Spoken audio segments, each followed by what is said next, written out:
Ka inga malo sa kato kataki.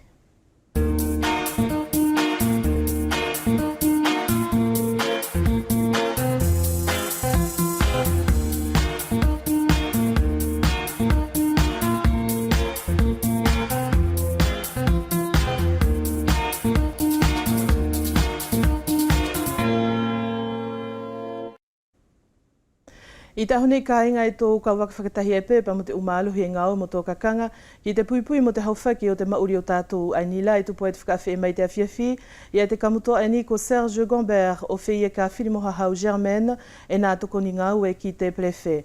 Ka i mua te whilawe i palalau e tō mamatanga pē mua ki a soana tufele ne e kumilongo ki a Sosefo Sio malu o whiki e mai vailala o hinga mo te talanoa ki te anga i whenua ne toko ni ngau e ki ai i a roi wakasiowola pē morone ta au whenua. Bonsoir et bienvenue à tous. Nous poursuivons notre voyage dans le monde des acteurs de la sécurité intérieure à Wallis et Futuna avec le commandant Serge Gombert, conseiller en sécurité civile auprès du préfet. Il est accompagné ce soir de Madame Filmohahau Germaine, chargée de mission de la sécurité civile, que nous retrouverons juste après la rubrique culturelle de Talanoa, présentée par Soana Tufele, réalisée grâce à la collaboration technique de Roy Vaxiwola et René Taofifenua.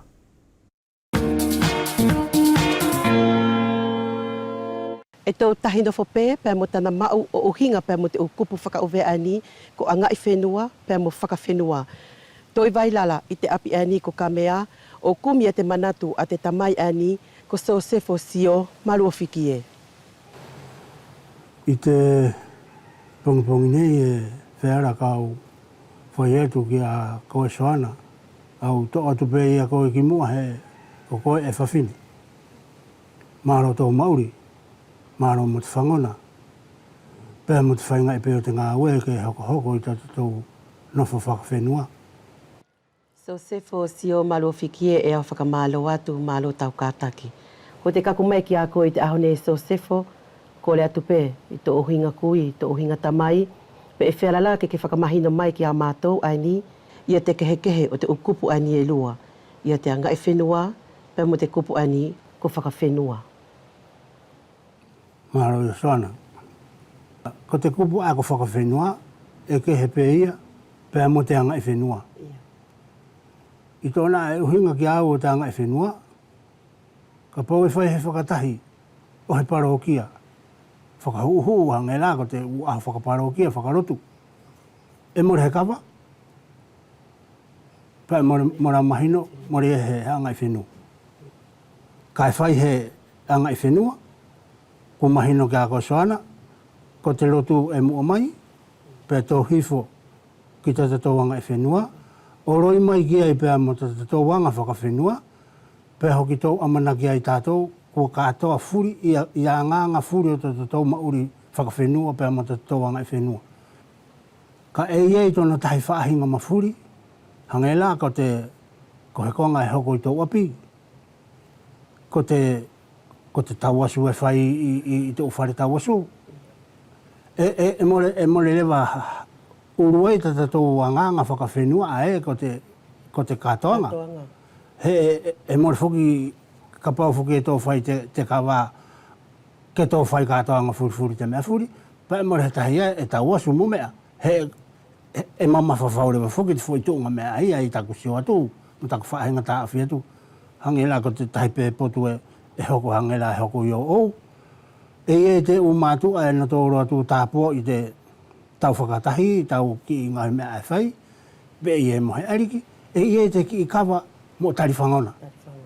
Ki i kawa pararau. Ko te vai e au taku whaahinga mahino ki tātou angai whenua, pēr mo tātou anganga whakawhenua. Tu te tau ai pe Sosefo hangela ko he whono a te kau ariki i te palokia, pe ko te whakauvea nei. E whiala pē ke te whaia mohana tō ki kawa palalau ange lako tau i mai. E ko te maua ia soana. E maua ai pē te whakatahi a te kau ariki, ko te e te kawa. More whiara ia i he aho mai aho, soana, ke puri ai te mea ai. Pea kā kua puri, pea ko tā rata tō ui ko te whono a te u ariki. E ko te whakatahi furi ia e whiara ia ke hange e noa i te whakatahi ani ihi noange. Ka ki te whakatahi e te kauariki, e mawai pēta ana tō te kawaia ke whai. Ko te ala tau si o Sosefo o hinga pēr mo te uanga whai whakawhenua tātou. I tau si o ke tātou i o tana whaahinga whai te temi ani o whakatau atu lā ke te temi ai o te ukui. Mori ki te tau ia. Pēr mo rau ui nei he e kualahi nei te mea e lau i te temi ani ko tuku ngā kovi i te temi, tuku ngā kovi i pēr mo te tai ake o te temi. Soana, mo rau tuiki ai. Ko tōna whakariaria ai e kaku mai ki te temi ani, mai te tau, i te tau whāngo furu, ki te tau ni mango furu, ki te tau onongo furu, o au mai ai ki te whetunga furu, o mate ki te warunga furu, ko te u tau ai ana tō miri te kanokovi. Mo rea au tui ki te ui mai ai ko te tai ake ani e kovi. Ko te tupuanga ai a taku lau e kovi, he more ne tuku mai ana tō te uwhaiwhai taki anga kovi. Ki te tai ake o te temi ani, ka kana wila nena tō puke mai hange ko te temi ai ne mo tō larahi ake ai, e puke e te hai ai o tuku mai ka mātou, urua ki pē te tahui o te lotu, te tahui o te tō te hanga i whenua, tahui o te whakawhenua, ko i la ai soana au i te whakahanga tōni tahuni. E kua whaine ta tātou konga, e whaikonga rua ia. Mori ke katoa ia. O hange la ko te tau mai ania koutou, e ko au ai au whakataritari koutou, e mori ko koutou ia ai au mai urua ki whakamaro mai. Ko ta tātou ai a anga whakawhenua ai au ia tū. Ai kua hange puri i te temi aini, he kua hanga pe tātou o whiwhiri o iaki, i te ukonga ai koutou sisioki ai o te temi, ko ia au ia i tapatahi tātou ukonga ai whai. I te kupu ai ui ko tau hara, e whare whoki tau ui e maoni. He kua mahani whoki te tai tangata ai mo te tai ake o te temi ani. I te muri mai au te umea ane mo tō natu atu mātou ki te tai tupu ke kanokovi. Ka kana ne mo tō ngahi atu whukila i te utau matua la ane au tuku atu. He ko te utau matua ai ane lalo te u whakatahi furi mo te umea lelei furi, whai o te whakaapa-apa, mo te whai o te tōanga i whenua. Nei, soana, au i o te whakahanga tōnu pukovi. Mori ko ia. Ke whiwhia o aki te tōu whakauvea, mo te tahia o whaahinga mea whakamatapure. Kia whia te ope e te whainga maarie kia o tuku atu ki a koe, pe e whera la ke tuku mai, ia te ukupu whakaapa-apa, mo ka hoko la ki he aho e ki ta alu o whakawhela vei ki te awhio a te hau. E ka arua tu pe ia hau whakao whiwhai ki te awhio. E ka arua tu ki te awhio, e mori kokoa e ka arua tu whakamaro anke. E ka arua tu mohau maokawa o na whakilaro whai atu te ka imu a whakio tau arua tu, e mori ke tu upe o karere whai atu. E te uteu, ani la kua tō miri te aho nei, ke ta awara pē mo te ki hitoe. Suko e tāko mahino atu soana ki te potu aia ki te whakawhilawe i ki tā nāwhio. Ka pau e ko te pongpongi uhu. E ki ta to'o i e te lau maari e lea tā nāwhio. E maro la velua tau mātawhitawhi lele i te pongpongi ma tau lau maari lele. I te kupu ia ae o te hoatā. Te aro maari o tau awhio o te ahonei. E kua mahino atu ka inga e te manatu a te tamai ani o uhinga pēr mo te kehe o kupu whakauvea ani i anga i whenua pēr mo whakawhenua. He ki tau hala hina ona whakakatoa e ke tō hoko atu pei e te uwhe kumi. Ko tōna hoko atu e hoki tō whakatahi ki ai i te waha ka hau.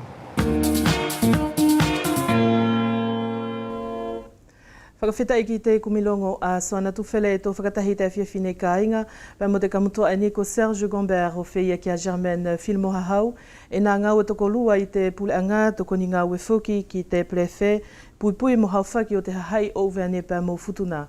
Ko ia Germaine malo pesa o kātaki i te ahonei. Whuki malo ka soa tau kātaki, o whia e pēki te ka inga e, hanga mai mo whangono mai ki te whelongo i a tātou. Nous recevons sur notre plateau le commandant Serge Gombert, conseiller technique pour la sécurité civile. Il accompagne la formation et l'encadrement des sapeurs-pompiers de Wallis et Futuna. Bonsoir commandant et merci de venir sur notre plateau. Bonsoir Kassoa, c'est moi qui vous remercie pour l'invitation. Vous avez été détaché de la brigade des sapeurs-pompiers de Paris. Actuellement, vous assurez la fonction de conseiller technique pour la sécurité civile à Wallis et Futuna. Pourquoi cet engagement? Alors, pourquoi cet engagement personnel? De ma part, écoutez, c'était une place qui a été proposée à la brigade de sapeurs-pompiers de Paris, qui a été proposée à des officiers expérimentés. C'était l'opportunité pour moi de venir découvrir le Pacifique et de découvrir la France du bout du monde, donc je ne peux pas refuser une telle proposition. Et ça va faire 3 ans que vous êtes sur Wallis? Oui, ça fait 3 ans, depuis début septembre. Expliquez-nous l'organisation, le fonctionnement de votre service auprès du préfet. Alors, je n'ai pas de service à proprement parler, je suis donc directement sous les ordres du préfet, mais placé dans l'organisation au sein des services du cabinet.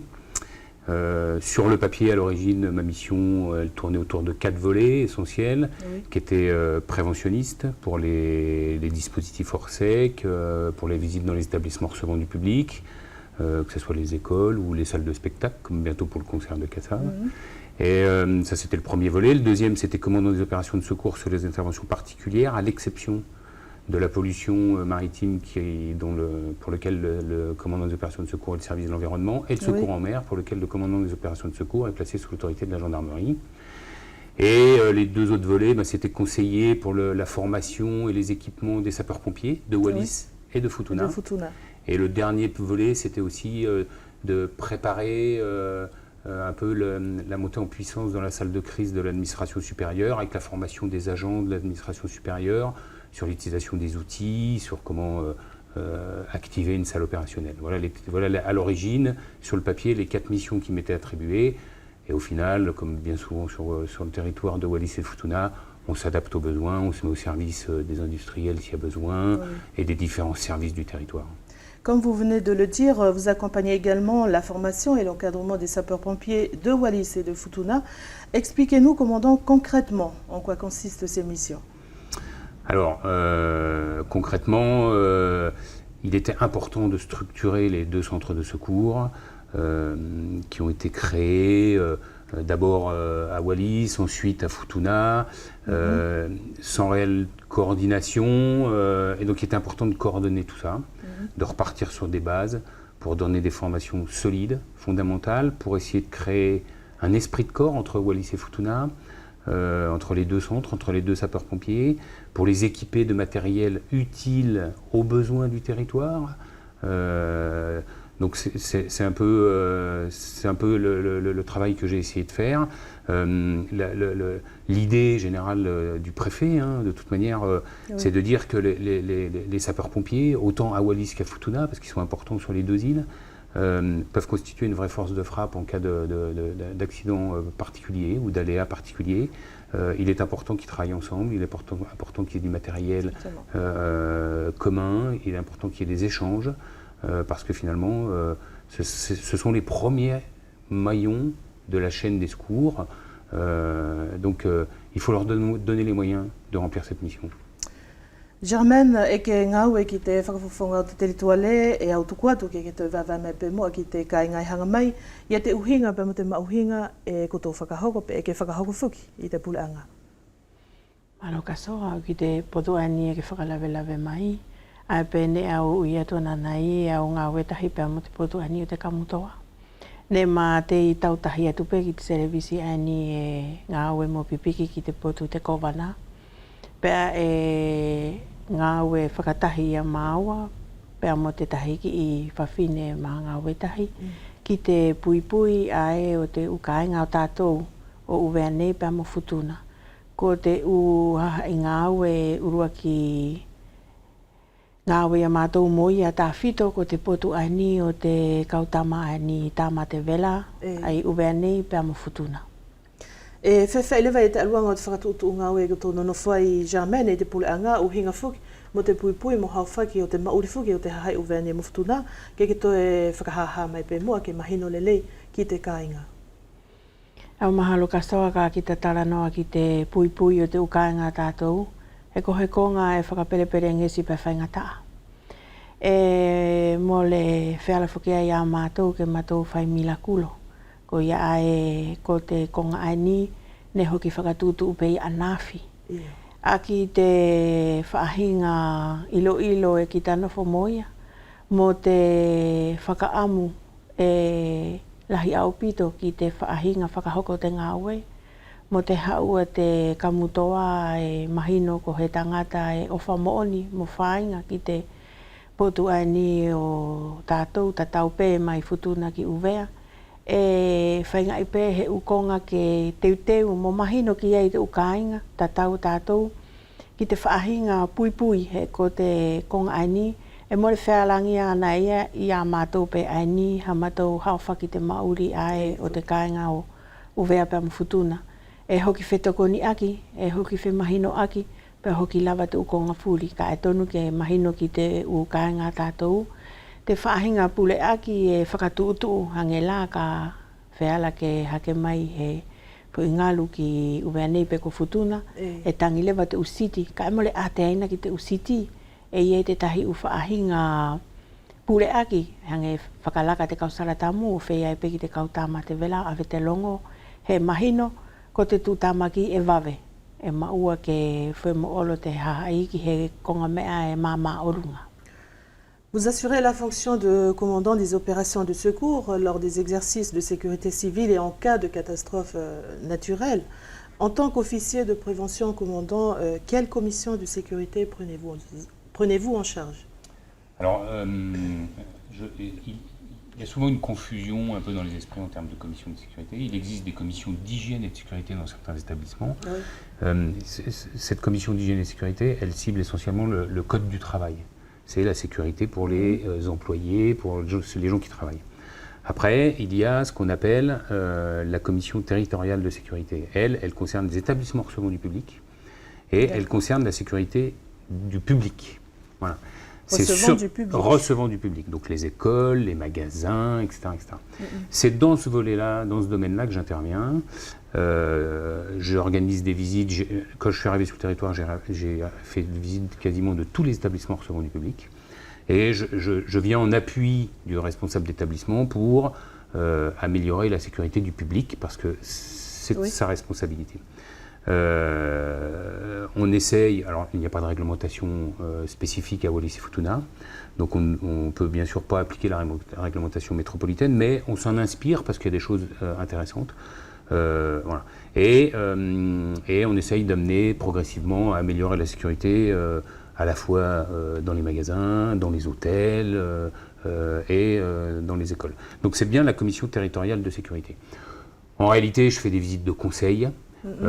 Et je prescris des choses simples, souvent du bon sens. Comme quoi, par exemple? Par exemple, laisser les portes dégagées pour que les enfants puissent sortir, faire contrôler régulièrement les installations électriques, avoir de quoi prévenir les secours facilement, ouvrir les portes pour que les véhicules puissent rentrer, faire des points de regroupement pour les enfants.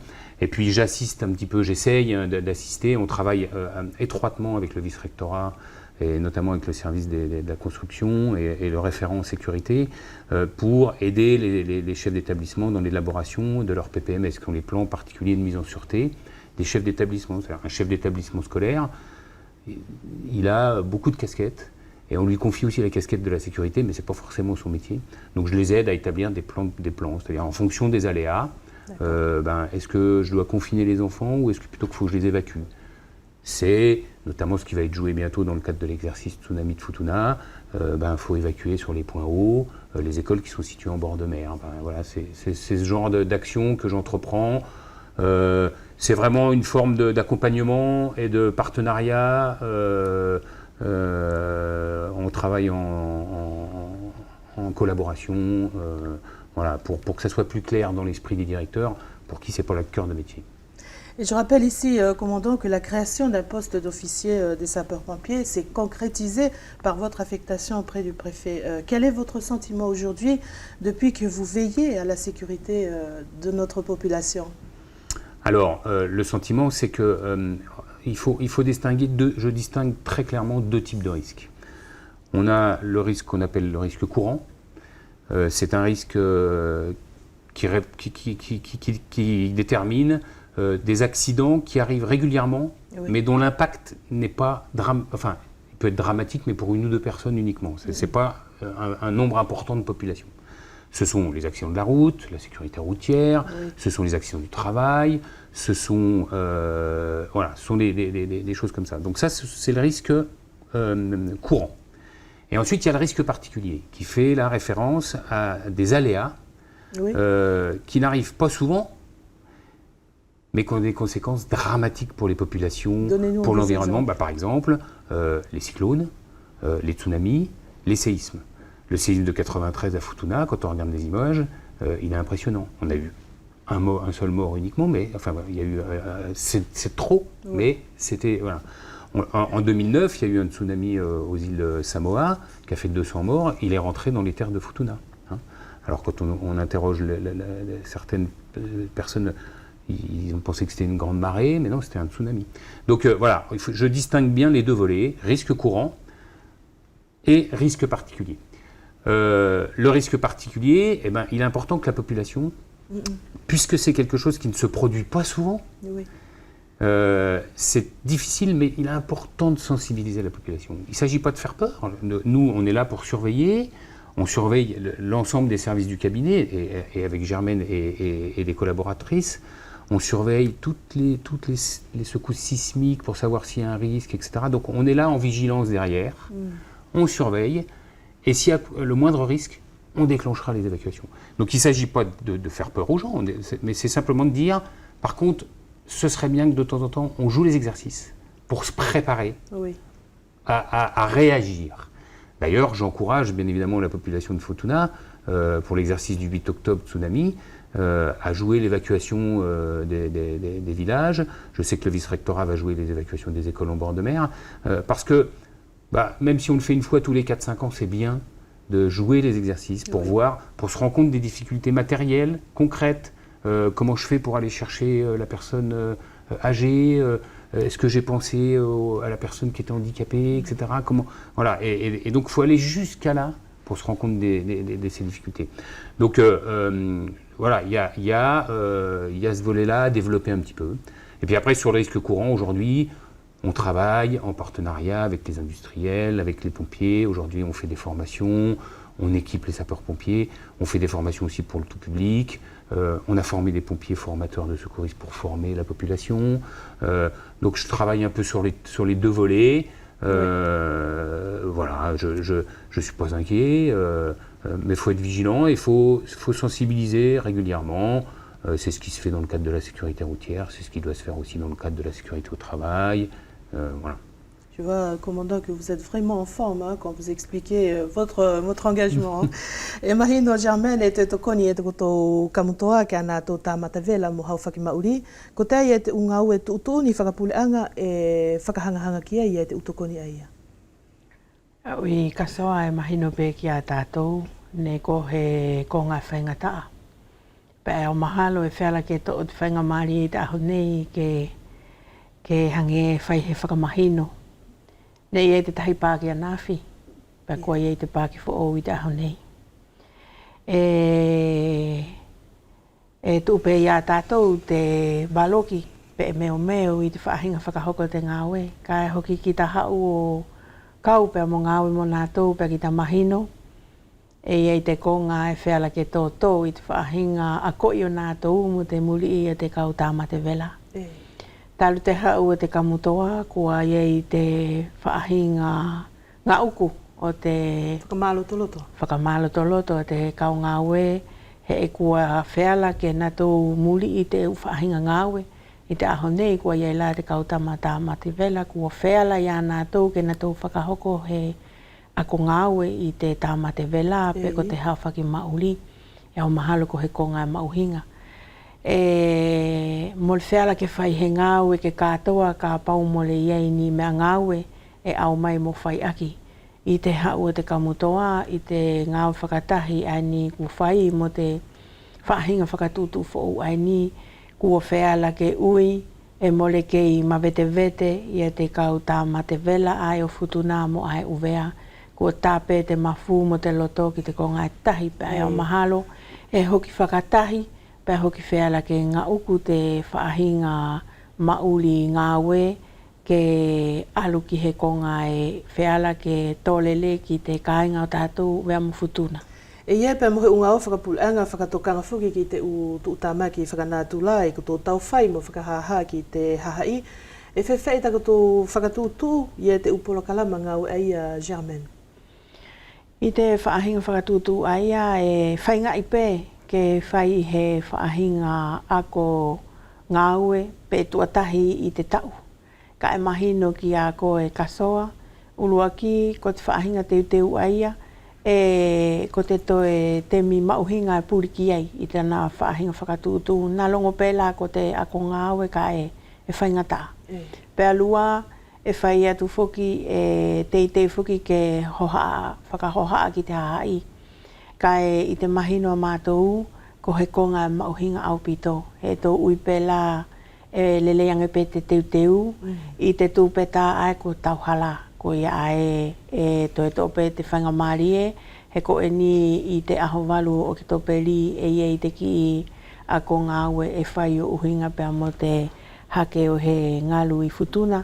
E whakaamu pe te loto ke whakaloto lele i te kāinga o tātou i te ki motu aia ka e ngāwe whakatai he ko he konga e whiala pe ke aonga he temi. Nā longo la mo le kita whakaamu ke whakahoko te u konga aia ka lele pe te teu. Et Fkamalo Atou Germaine, je me rappelle, commandant, que la Direction générale de la sécurité civile et des gestions de crise de Paris était venue sur le territoire en début d'année, suite au conflit social des pompiers de Wallis et Futuna. Qu'en est-il aujourd'hui du cadre de travail des sapeurs-pompiers du territoire? Alors effectivement, c'était une mission commune, Direction générale de la sécurité civile du ministère de l'Intérieur et Direction générale de l'Outre-mer. Hein. C'était une mission commune.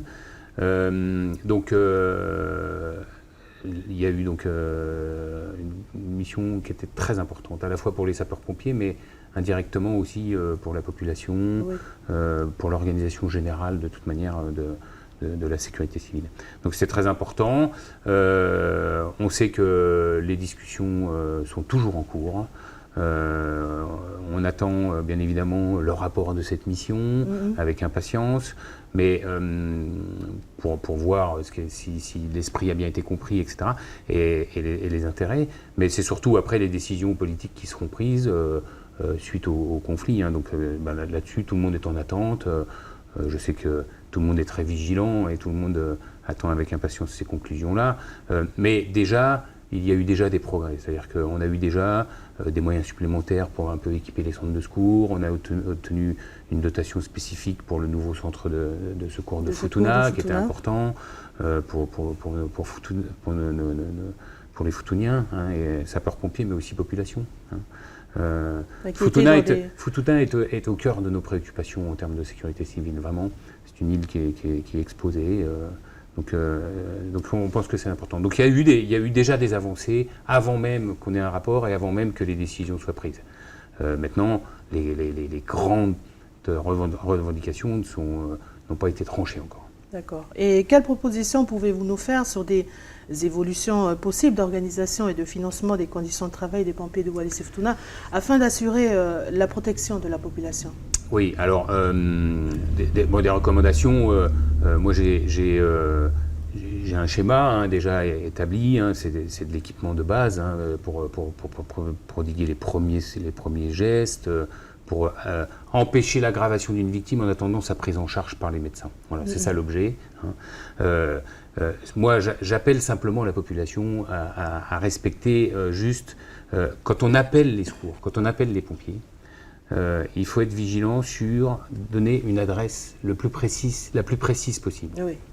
Donner un numéro de téléphone pour qu'on puisse rappeler si on ne trouve pas l'intervention. Donc se calmer pour être sûr de donner des bons éléments. Et la deuxième chose, c'est, je dirais, venir au contact de la victime pour essayer de la rassurer si on peut. Mais une fois que les pompiers arrivent, les laisser intervenir. Les laisser intervenir. Aujourd'hui, les sapeurs-pompiers sont formés techniquement. Ils ont du matériel. Si, quand ils arrivent, il y a un attroupement avec des gens...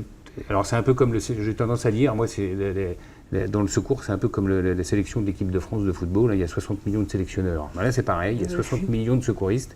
J'exagère, mais tout le monde veut... C'est bien, hein, ça part d'un bon sentiment, mais à un moment donné, il faut laisser les pompiers travailler, qu'ils aient un peu de recul, qu'ils puissent techniquer, etc. C'est pas tout le temps le cas, ce qui fait que ça oblige des fois à précipiter la prise en charge, alors qu'il faut qu'on puisse travailler sereinement. Donc, assurez-vous d'avoir bien contacté les secours, avec la bonne adresse, laissez son numéro de téléphone, et ensuite laissez-les travailler une fois qu'ils arrivent. Aujourd'hui, ils savent faire ce qu'il faut, ils sont formés, et aujourd'hui qu'ils ont du matériel, je fais le pari que demain la population ne pourra plus se passer de ses sapeurs-pompiers. Je pense que votre message est passé, commandant. E mahina fuki Germain nei te kamata taueni i Malesi o pela, nei fulaunga mai fuki ki henia te takilahi o te unga o hawhaki mauri mai falani uhinga, mo te taofinga o fuki ne e whai e te kauta matevela mo hawhaki mauri o vene muftuna. Ko whewhai e te aluanga o tona tō mauri ngā ue te mea ni Germain. O mahalo kasoa ko te konga ane whakahoko e te kau tamani tamatevela. Ko he konga ia ku fualoa fuki te utaki a nātou mamahi. Ka ko te langi kua mahino ki a nātou, kua langi tonu pē ke nātou tutu ua ke o pai he konga. Ko ia ene e hauai te u hahai ani mai te DGCGC, pēr mo te DGOM. O mai o whakasiosio te whaahinga mauri ngāwe, ai te kautama te vela. I te aho nei ke matou whakalongolongo pē, ka e mole amanaki lewa e tua i o whewhei, ki te whaahinga liliu mai o he ukonga ne na tau sisio mo mamata ki ai. Ka e kāpau whuki e tau atari ki te o mai o te uhahai aia, pa e mole whea leia ke ngā uku he konga. E ne kua kamata pe ia mātou a ki he uki i vanga whalane matou mau. O whainga i ke mau he u ki i mea ngā ue whea la ke aonga ki te kautama te vela, ki te whaahinga whakahoko o te hauwhaki mauri. Pea mo te olo whoki ai ki tuapuleanga o mau he tahi whaahinga ilo kako te ukonga furi aia. E taumate ai pe te vanga whala ko ia ai e hange e whaingataa. Ka e au amanaki te aho nei kua wheala pe ke ui kua iei te tahi pāki whoou. Pea e mauhinga tona taupau. Pea mo tona whainga i ke heange i te u wahani ka hau pe ko te u mahina ani ka hau. Ka ko tale wa Germain ko nā ki tarana o mai ki he utu uni ngā o whoou. Kua nono whai fuki e te kautama te vela mo hawhaki mauri o vene mo futuna. Ko te konga ai e mauhinga he e ka hoko fuki he tūtāmaki e au mahalo. Ko nātou pe te muaki ki te whahai ai ne whakahoko ai te tūtāmaki. Ka ne mole ako i kita. Ka ne mole muri i kita i te mi ngāwe. Ka ne mole he whaahinga mea ngāwe tuha pēr mo te ukonga ai ne awatu. Pea e ki te sio ia te kāinga, mole he fua tana tau o mai, mole he fua tana tau ngāwe. Ko te konga aia ne e whela ke tau whelawe i moia i ānawhi. I te temi nei heki kua whea i osi, heki toka lele i osi. Ka kua iei te ngā uku ko ia ai au ui mo amanaki ke tau whetokoni aki. Ka olo atu te kautama, pea e mahino pe ki a tātou, tonu ke tau tokoni ki a nātou hange ko he tūtāmaki te ala. Ka ai mole ke whaasio koe ki te tūtāmaki pe e ke whakafuafua mole hau aonga ki te tūtāmaki ane hoko. Pea ke tūpela ta awhite umotoka ke alu maamalie. He e ui pe ko te uki i mea noa ka e hoki whetana ki furi te uki i konga aia, te uki tokoni aia. Pea hoki wheala ke tau ui nei tau whetokoni aki. Ko te konga e mauhinga. Yeah. Vous êtes conscient, commandant, que ce territoire est menacé par différents risques importants comme les cyclones et les tsunamis, à part les sirènes d'alerte. Est-ce qu'il y a d'autres projets de moyens de secours employés en cas de catastrophe naturelle pour Wallis et Futuna? Il y a beaucoup de projets. Il y a beaucoup de projets. Je dirais que ce n'est pas les projets qui manquent, c'est bien souvent les financements. Il y a beaucoup de projets. Il faut fiabiliser les moyens de communication de crise. Parce que une fois que la crise est passée, il faut qu'on déploie des hommes, qu'on traite, mais il faut qu'on puisse communiquer. Donc il faut des moyens radio, fiabilisés, qui ne soient pas sujets aux découpures électriques. En l'occurrence, ça c'est un projet. On a, je vous remercie de me donner l'occasion de le rappeler, on a créé en accord avec le vice-rectorat des centres d'accueil et de regroupement des populations. Oui. Donc on en a un par district à Wallis, un par royaume à Futuna. Ce sont des établissements scolaires, donc c'est le collège de Malaé, le lycée d'État et le collège de Finemouy pour Wallis, et ce sont les deux collèges à Futuna. Ces 5 établissements sont des établissements qui sont destinés à mettre à l'abri les populations qui se sentiraient menacées s'ils habitent en bord de mer, qu'il y a un cyclone qui arrive avec une marée haute, avec une houle cyclonique, pour les personnes âgées, pour les mamans avec des enfants qui pensent que leur habitat ne va pas résister, ils pourront, quand on va monter en puissance en gestion de crise, on va avoir en alerte 1 cyclonique par exemple, on va activer ces centres d'accueil en relation avec la Croix-Rouge, en relation avec la jeunesse et sport, et bien évidemment en appui avec le vice-rectorat. On va ouvrir ces centres, ces collèges, et on va pouvoir recueillir la population. On a des kits en relation avec la Croix-Rouge, on a des kits cuisine, on a des nattes, etc., pour accueillir les populations qui se sentiront vulnérables. Donc on a beaucoup de projets, il y a beaucoup de projets pour améliorer encore la résilience, la capacité de résistance du territoire face aux aléas, en sachant bien évidemment que un cyclone de très forte catégorie apporterait des dégâts considérables, mais il faut mettre les populations à l'abri. Et en étant ensuite, après, en mesure d'accompagner les populations, de porter les premiers secours, etc., en attendant les renforts. Le deuxième volet sur lequel on travaille énormément, et Germaine le sait très bien, aujourd'hui, qui est transparent pour la population, mais qui demande beaucoup de travail, c'est le partenariat avec l'état-major de la Nouvelle-Calédonie, l'état-major de zone de la Nouvelle-Calédonie, le partenariat avec les pays étrangers, via l'état-major de zone. On travaille beaucoup sur les procédures pour simplifier, fluidifier les procédures d'envoi de renforts, etc., etc. Voilà. Donc on a beaucoup de travail, beaucoup de projets, ce qui rend ces fonctions passionnantes. Et quels sont les programmes d'action prioritaires pour Wallis et Futuna, commandant? En termes de gestion de crise, de la formation, de la dotation d'équipement, à la fois de la formation des agents de gestion de crise de la Salorsec. D'ailleurs, dans ce cadre-là, on intègre bientôt les séminaires des Outre-mer à Paris. Oui. C'est une première pour Wallis et Futuna, pour les agents chargés de la gestion de crise de la Salorsec. Ce qui était important pour moi, c'est de mettre en place aussi, et je remercie d'ailleurs les chefs de cabinet et les préfets successifs qui ont validé un peu cette idée, c'est de mettre en place dans la gestion de crise des locaux. Des locaux qui connaissent parfaitement les attentes de la population, connaissent parfaitement les réactions de la population, connaissent parfaitement le fatalisme peut-être aussi de la population, en tout cas l'aspect culturel. Et pour parler, qui mieux que des locaux, pour parler aux locaux de la gestion de crise sans faire peur, mais avec l'aspect coutumier, culturel, religieux, etc. Donc c'est très important, donc il faut aussi poursuivre sur cette voie-là de formation de ces agents-là. Et quand on parle des actions à l'intention des jeunes qui peuvent être exposés à la délinquance, par exemple? Alors la délinquance c'est un sujet qui concerne plus la sécurité publique, donc la gendarmerie, les moyens associatifs, etc. Hein. Donc c'est un volet sur l'aspect délinquance que j'aborde pas spécialement. Bien évidemment, la délinquance, elle repose sur un problème de valeur. Hein. Et moi, quand je travaille avec les sapeurs-pompiers pour la formation des populations, on développe ce sens des valeurs, on essaye de participer au développement de ces valeurs, de l'entraide, etc. La loi de modernisation de la sécurité civile qui date de 2004 prévoit chaque citoyen doit être acteur de la sécurité de l'autre et de la sécurité civile. C'est aussi le développement des valeurs. Tous les efforts doivent converger de toute manière pour défendre les valeurs, pour lutter contre ces problèmes de délinquance.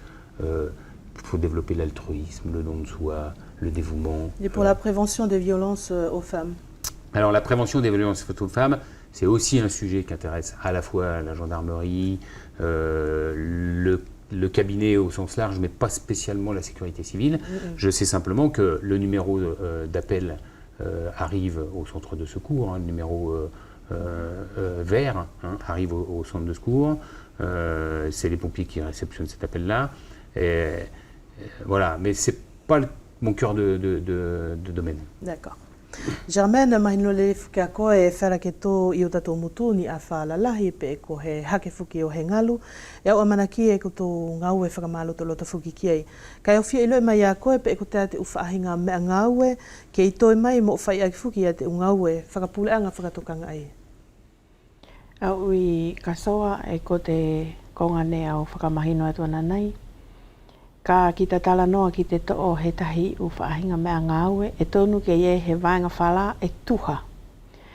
E mahino pē ki a koe, ka ki te whakaau he vanga whala, ko te whetau ia e lau mahina ia, e hoko ana i he tū tāmakia, he ki au mai te vanga whala ia aia.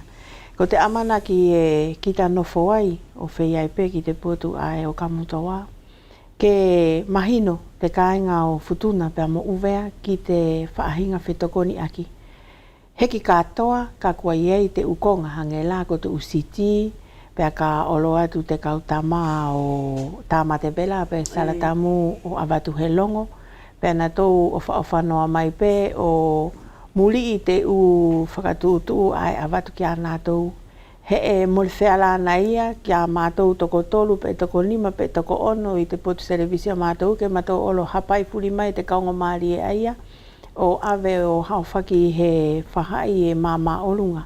Ka e amanaki, ke kua iei te uwhakatūtu whaohange ko te potu ai ni ne whakamahino atu e Kamutoa, e iei te u kolesio e whakaaonga ia nei ka hoko he angela ko he awhae amanaki a umai ki te uki motu tātou, ke ka e whakafuafua e koe e mole e hange whaingata atou no whoanga, pe a wheala pe tau alu ki ei, pe a awea nei ki ei mo te kaungawe o sia, na ai ai pe he tahi e longokovi pe e lavea e wheala pe ke na tau hanga o hauwhaki ia nātou.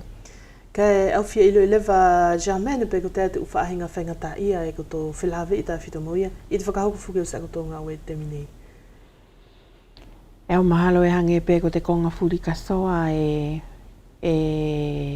ko te uwhaingata ia mole malau. Ka ki te loto, e matou tuku kehe te u whaingata ia aia ka matou hoko atu te whaahinga ngā ue.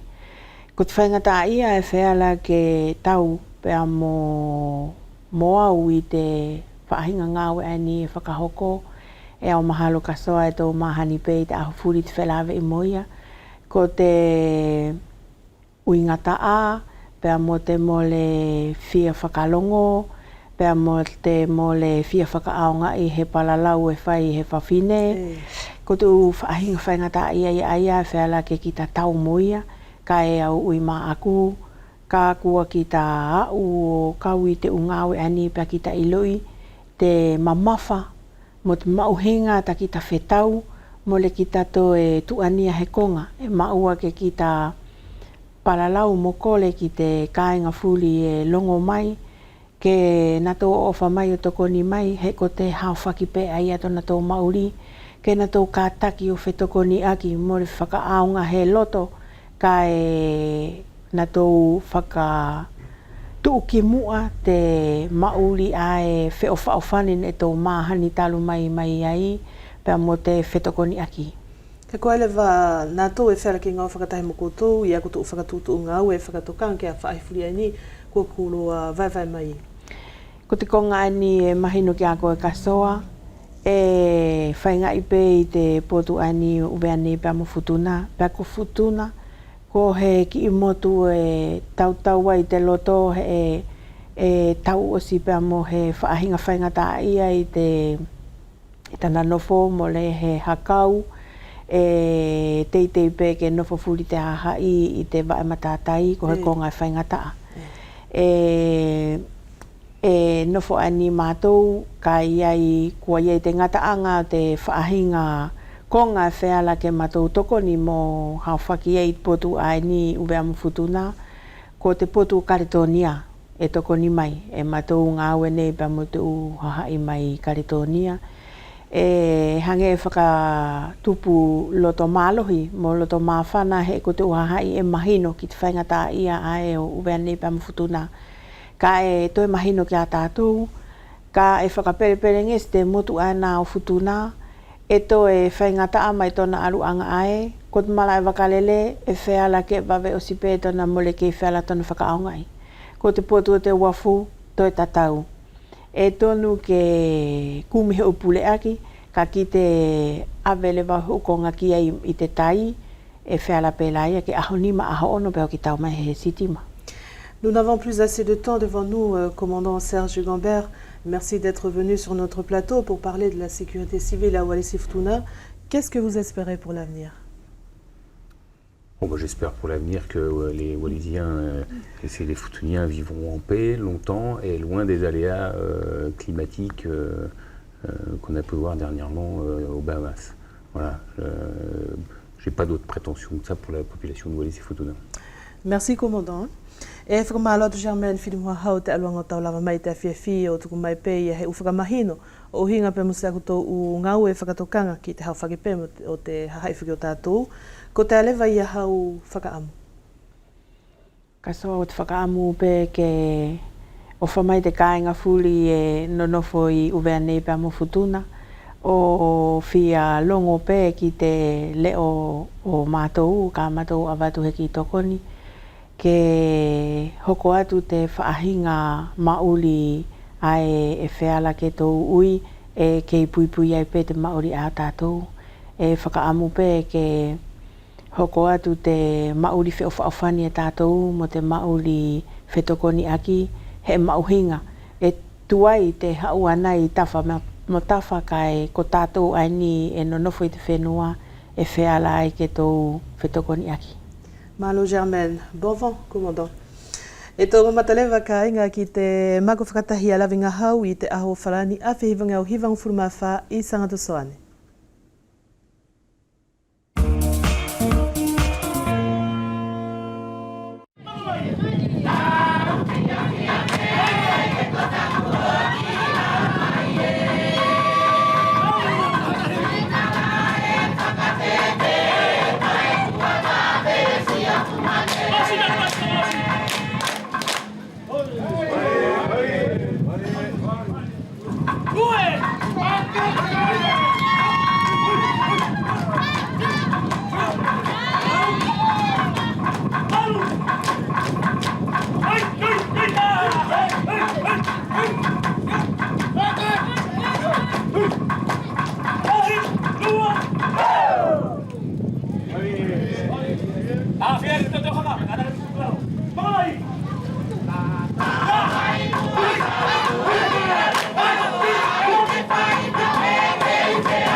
Tō manatu ia he kumilongo o te pilota lalongo o hinga pa mo te tanu o te uwala o loto ahoa, ne ko te tau awhia hivangi au hivango furuma o no aia.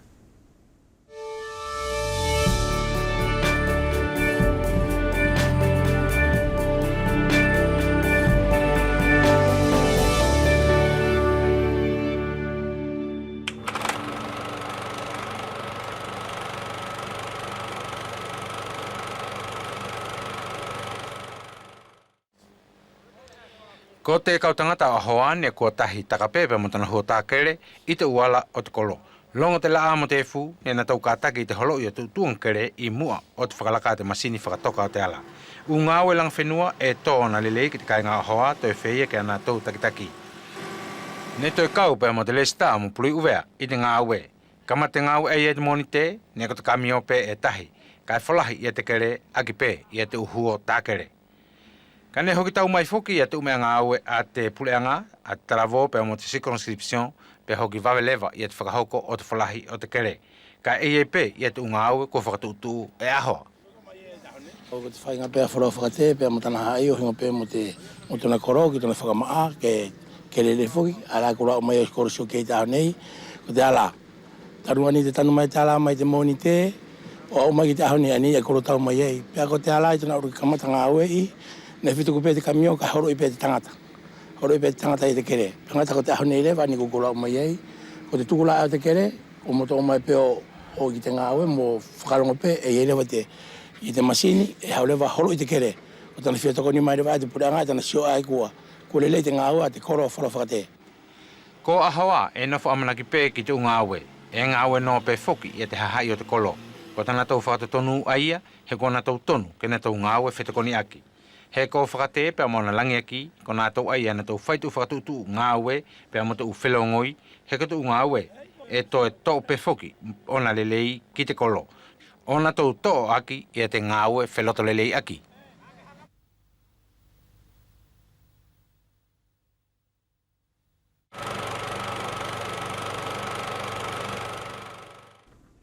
E tō mahalo lewa I Karitonia mo o whakaususpe lewa o tōna tō wafiafi Talanoa. Voici le premier clip du groupe Mana tourné sur Lansvata en Nouvelle-Calédonie et c'est dans Talanoa.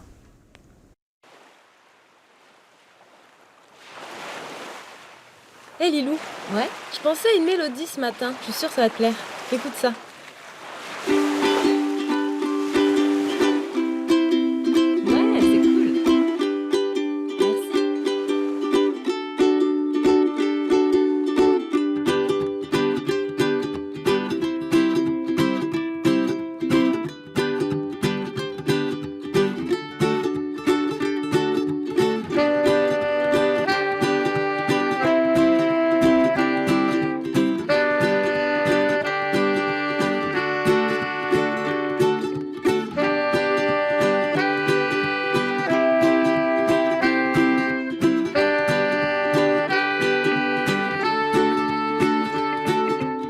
And you're a friend of a friend. You say I'm pretty, I blush, you could tell. It was no need to make such a fuss about it. You took me to your place for one last drink, and you said right away you didn't want to think about any kind of a relationship. Well, that's good, 'cause you and I, we're here right now, so put away all your worries. Let's have fun, baby. Don't overthink about the new day that tomorrow will be. Let's have fun, baby.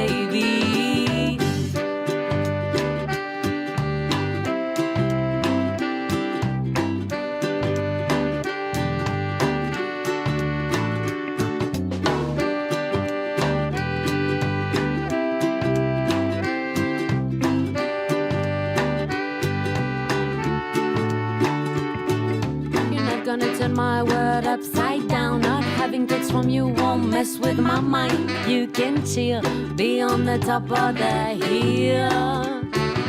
No, you don't need to make any plans for us, 'cause I don't really see a future between us.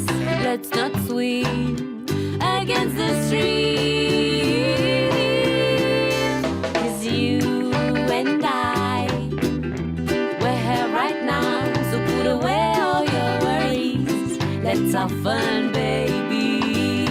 Don't overthink about the new day that tomorrow will be. Let's have fun, baby.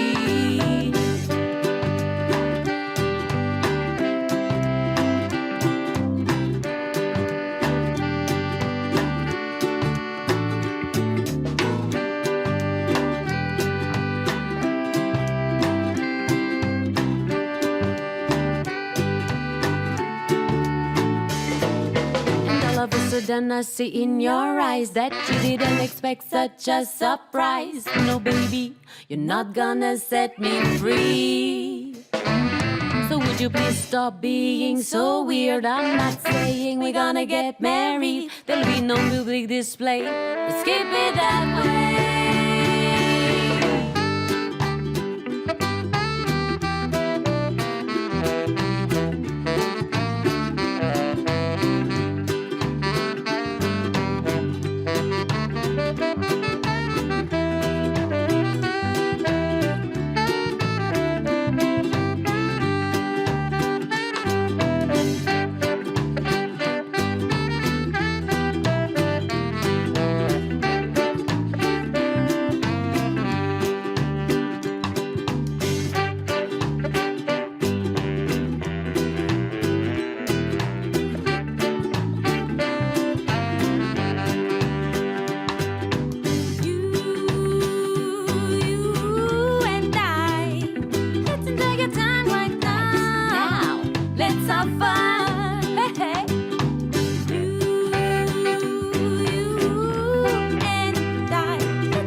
Whakawhitai e ki tau tō whia mamata mai ka e ngā ke manu ia te awhiawhi e ma tō taune pa mo o whātu.